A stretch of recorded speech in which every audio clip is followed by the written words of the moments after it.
Hola, soy el chico de la historia. Soy licenciado en historia y la amo. Si tú también la amas, este canal es para ti. Un viejo refrán dice, eres lo que comes. Aunque probablemente se refiere principalmente a la salud de tu dieta, también refleja cómo lo que una cultura consume revela y afecta mucho su historia. Al analizar la relación entre dieta y cultura en América, un alimento se destaca notablemente. Un alimento que consumimos en mayores cantidades que casi cualquier otro país del mundo, y que es el ingrediente principal en uno de los platos más emblemáticos de América, la hamburguesa. El ganado vacuno llegó con los primeros asentamientos europeos en las Américas, y la producción y el consumo de carne de res han sido motores claves de la historia estadounidense desde entonces. Aunque existían bovinos salvajes en las Américas, como el bisonte americano, el ganado utilizado para la carne de res se originó en Europa y fue traído a las Américas poco después de la llegada de los europeos. En su segunda expedición en 1493, Cristóbal Colón trajo algunos animales de tiro. Algunos de estos ganados escaparon y formaron manadas salvajes. Se llevaron más en las expediciones españolas a México y Sudamérica. Estos ganados eran delgados, veloces, con largos cuernos defensivos, resistentes y tolerantes a la sequía. El ganado llegó a América del Norte con algunos de los primeros colonos europeos. El ganado fue importado a la colonia de Jamestown, en Virginia, en 1611 y a la colonia de Plymouth en 1624. Estas razas eran inglesas, en particular la Devon, una de las más antiguas de ganado domesticado. El ganado se utilizaba para carne, leche, cuero y como bestias de carga. A medida que los americanos se expandían hacia el oeste, el ganado los acompañaba. Sin embargo, la demanda de bistec creció junto con el aumento de la población y la riqueza. En Estados Unidos, la carne, especialmente la de res, era más accesible que en Europa, donde su producción era costosa y mayormente consumida por los ricos debido a la disponibilidad de tierras. En los Estados Unidos había suficiente espacio para que los rebaños crecieran cerca y alrededor de las ciudades, creando un mercado próspero desde el inicio de la historia de la nación. La disponibilidad de carne también impulsó la inmigración en Estados Unidos. En el siglo XIX, los inmigrantes escribían a sus familiares sobre cómo en América la gente comía carne casi a diario, lo cual les resultaba increíble. Mientras tanto, en el Gran Suroeste, los descendientes del ganado traído por Colón se movieron hacia el norte. Es probable que desde el siglo XVI, manadas pastaran en lo que hoy es Texas. Como los colonos y exploradores españoles no cercaban su ganado, muchos escaparon fácilmente. En las grandes llanuras no tenían depredadores naturales y prosperaron. Los nativos americanos preferían cazar bisontes, ya que eran más dóciles y fáciles de matar que otros animales. Los colonos europeos trajeron ganado a Texas en la década de 1820, que se cruzó con el ganado español salvaje, creando la raza Longhorn. Los mexicanos adoptaron la tradición española de arrear ganado a caballo, que a su vez fue adoptada por los colonos europeos. Tras la Revolución de Texas, en 1836, numerosos ganaderos mexicanos partieron, abandonando su ganado. Los colonos europeos se hicieron cargo de las manadas. Como no había método para la refrigeración, esas manadas se criaban por su cuero y sebo, ampliamente utilizados en la fabricación de jabón, pero generalmente no para carne. A pesar de esto, la ganadería era rentable y para 1855 había 10 reses por cada persona en Texas.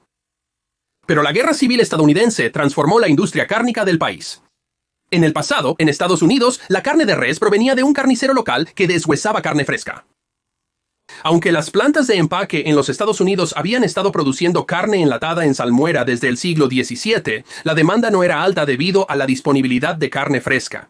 Sin embargo, el gran número de tropas en la Guerra Civil de los Estados Unidos generó una alta demanda de carne enlatada para alimentarlas. Esta demanda fue clave para establecer la industria ganadera en las grandes llanuras, en lugares como Nebraska. Sin embargo, la guerra tuvo el efecto opuesto en Texas. Cuando la Unión cortó el río Mississippi en 1863, la Confederación perdió el acceso al ganado de Texas. Además, muchos de los cuidadores de ganado en Texas se fueron a luchar en la guerra. Después de la guerra, la demanda en el este superó la oferta debido al crecimiento poblacional y al aumento de la riqueza, y las manadas crecieron sin control. Mientras tanto, en Texas, millones de Longhorns salvajes vagaban por las grandes llanuras. Había mucho dinero por ganar para quien pudiera llevar ese ganado al mercado. Así comenzó la era de la conducción de ganado, pero había un problema. A los agricultores de Kansas y Missouri no les agradaba el ganado de Texas, que perjudicaba sus granjas y portaba una garrapata que provocaba una enfermedad mortal para las razas europeas, pero a la que el Longhorn era resistente. Un empresario emprendedor llamado Joseph McCoy encontró una solución. McCoy se dio cuenta que las compañías ferroviarias buscaban más negocio de carga y los corrales de Chicago eran ideales para satisfacer la creciente demanda del este. McCoy invirtió en Abilene, Kansas, un pequeño pueblo junto a un ferrocarril, donde construyó corrales y moteles. Abilene se encontraba al oeste de la mayoría de las granjas de Kansas y al final del sendero Chisholm, establecido para abastecer a la Confederación. Los rancheros en Texas podían conducir enormes rebaños de ganado por el sendero Chisholm hasta Abilene, donde el ganado sería transportado en tren a Chicago, sacrificado y enviado en vagones refrigerados a los mercados del este. Las ciudades de ganado se convirtieron en lugares ruidosos, donde los vaqueros, tras meses de trabajo, gastaban su dinero en alcohol y prostitutas. Todos se enriquecieron: ferrocarriles, rancheros, dueños de corrales de ganado y Joseph McCoy. De acuerdo con su visión, más de 2 millones de cabezas de ganado se trasladaron de Abilene a Chicago entre 1867 y 1881. El éxito de su visión es el origen del término, el verdadero McCoy. Las rancherías de ganado se expandieron por las grandes llanuras, facilitadas por el confinamiento de los nativos americanos en reservaciones y la caza de búfalos hasta su extinción. El ganado financió los ferrocarriles que facilitaron la inmigración y acentuaron las guerras para eliminar a los pueblos nativos. Las rancherías tenían grandes rebaños desde Texas a Canadá. Las grandes llanuras se conocieron como el reino del ganado durante el auge ganadero. Sin embargo, la época del reino del ganado y el vaquero fue breve. Al principio, la alta demanda causó competencia entre manadas y sobrepastoreo. En 1885, una recesión redujo la demanda, y luego sequías e inviernos duros diezmaron las manadas. El pastoreo en campo abierto estaba llegando a su fin, facilitado por dos nuevas tecnologías. En 1874, Joseph Glidden, un empresario de Illinois, desarrolló un método para producir en masa alambre de púas. El nuevo alambre permitió una revolución. El cercado era costoso en el oeste, donde las cercas generalmente se hacían de madera, que es escasa en las grandes llanuras. Las cercas de alambre eran baratas, pero se rompían fácilmente cuando el ganado las empujaba. El alambre de púas era más fuerte ya que combinaba dos alambres retorcidos y las púas impedían que el ganado presionara contra él. El alambre de púas permitió cercar las grandes llanuras. Sin embargo, otra tecnología era necesaria para hacer la transición de los campos abiertos a la ganadería. En 1854, el ingeniero e inventor Daniel Halliday inventó el primer diseño comercialmente exitoso de un molino de viento autónomo. En 1870, la invención se había propagado por las grandes llanuras. El molino de viento permitía a agricultores y ganaderos extraer agua subterránea, liberándolos de competir por otras fuentes hídricas.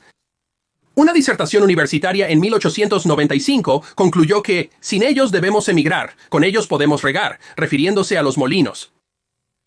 La transición no fue suave. Los rancheros más ricos comenzaron a usar cercas para cortar grandes extensiones de tierra, a veces más allá de sus reclamaciones legales. Estallaron guerras por el cercado, convirtiéndose en una lucha de clases entre rancheros ricos y pastores y agricultores más humildes. Probablemente la más famosa de estas fue la Guerra del Condado de Johnson, luchada en Wyoming entre 1889 y 1893. Alrededor de 40 personas fallecieron en el conflicto entre grandes y pequeños rancheros por los derechos de pastoreo y agua. El ejército intervino. Finalmente, se regularon las tierras de pastoreo con leyes que gobernaban el uso de terrenos públicos. La ganadería se trasladó mayormente a ranchos cercados en lugar de la pradera abierta. En 1906, Upton Sinclair escribió el libro La Jungla, exponiendo las terribles condiciones en la industria empacadora de carne estadounidense. Aunque intentaba abordar las condiciones de trabajo, lo que más impactó al público fue la descripción de las condiciones sanitarias. El libro resultó en la creación de leyes de protección al consumidor en los Estados Unidos y una ley federal de inspección de carne para asegurar condiciones sanitarias en el sacrificio y procesamiento de carne y productos cárnicos. La demanda de carne de mejor calidad llevó al Departamento de Agricultura de los Estados Unidos a comenzar a clasificarla en 1926. Para los años 80, más del 90% de la carne de res vendida en Estados Unidos estaba clasificada, pero el sistema favorecía las carnes bien marmoleadas, es decir, alimentadas con grano. Así que hoy en día, la mayoría de la carne se cría en ranchos, pero se termina en corrales de engorde que engordan al ganado con grano. Los grandes ranchos desaparecieron principalmente porque los rancheros se enfocaron solo en la cría. El cambio a los corrales de engorde también modificó el empaque de la carne. En vez de enviar ganado vivo en trenes a los corrales de Chicago para sacrificio, se construyeron casas de empaque cerca de los grandes corrales de engorde donde se criaba el ganado. Ahora el ganado se sacrificaba junto a donde se criaba, y solo se enviaban los cortes congelados. La carne de res también cambió debido a la demanda de mayor calidad y las nuevas prácticas ganaderas. El ganado Aberdeen Angus de Escocia se importó por primera vez a Estados Unidos en 1873. Se descubrió que se mezclaban fácilmente con los Longhorns. El resultado fue la raza Black Angus, actualmente el ganado de carne más popular en América. La disponibilidad de carne de res originó la comida que define la cocina estadounidense actual. A principios del siglo XIX, los inmigrantes del norte de Europa llegaron por el puerto alemán de Hamburgo con recetas de carne picada cocida. Ese plato se hizo popular en los restaurantes estadounidenses bajo el título Steak Hamburg Style o Hamburger Steak. Hay muchos reclamantes en los años 1880 y 1890 sobre quién inventó la idea de poner un bistec de hamburguesa entre dos rebanadas de pan. ¿Quién crees que inventó la hamburguesa? Hoy depende de dónde vives, pero cualquiera que fuera, la idea se vendió. Se calcula que los estadounidenses consumen 50,000 millones de hamburguesas anualmente, promediando más de 3 por semana para cada persona en el país. Solo McDonald's vende un promedio de más de 1,500 hamburguesas por minuto. El consumo de carne per cápita en los Estados Unidos se duplicó entre 1930 y 1960, alcanzando su punto máximo en los años 70. Aunque ha disminuido un poco, los estadounidenses siguen siendo de los mayores consumidores de carne de res per cápita a nivel mundial. El Departamento de Agricultura de los Estados Unidos atribuye las recientes disminuciones a la escasez de productos, lo que ha aumentado el precio de la carne de res en relación con el pollo, pero prevé que el precio de la carne de res disminuirá en la próxima década y la demanda aumentará nuevamente.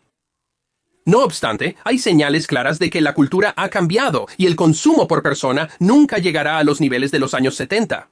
La industria de la carne de res enfrenta nuevos desafíos, como la demanda de carne libre de hormonas y antibióticos y la creciente popularidad de sustitutos de carne a base de plantas cada vez más sofisticados. Y en la innovación más dramática en la industria en 2013 por primera vez, la carne de res cultivada en laboratorio, es decir, el músculo de res cultivado en una placa de Petri, se molió en una hamburguesa y se comió, y esa nueva tecnología podría estar disponible en las tiendas en un futuro cercano, ya que varias startups están persiguiendo la tecnología.